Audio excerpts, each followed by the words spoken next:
Joshua chapter 17. This was the lot for the tribe of Manasseh, for he was the firstborn of Joseph.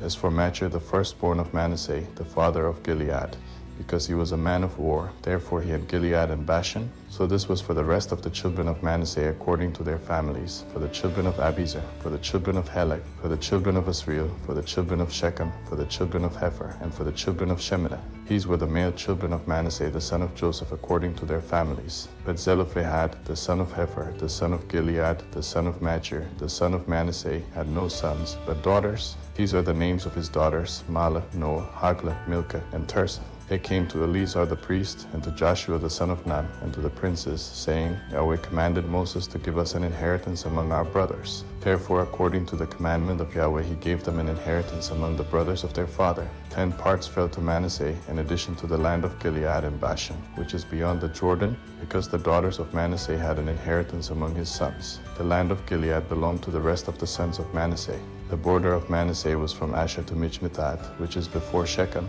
The border went along to the right hand to the inhabitants of En-Tappuah. The land of Tappuah belonged to Manasseh, but Tappuah on the border of Manasseh belonged to the children of Ephraim. The border went down to the brook of Kanah, southward of the brook.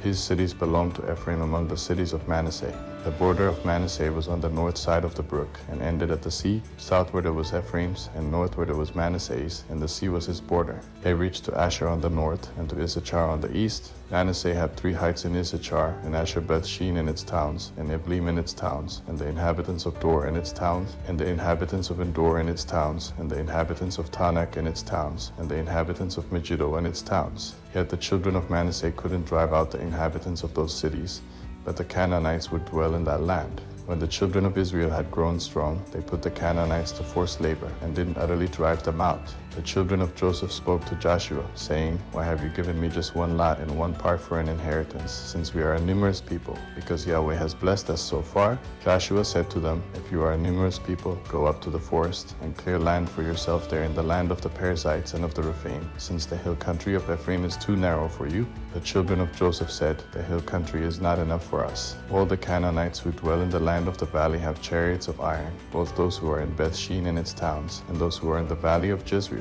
Joshua spoke to the house of Joseph, that is, to Ephraim and to Manasseh, saying, You are a numerous people, and have great power. You shall not have 1 lot only, but the hill country shall be yours. Although it is a forest, you shall cut it down, and its farthest extent shall be yours, for you shall drive out the Canaanites, though they have chariots of iron, and though they are strong.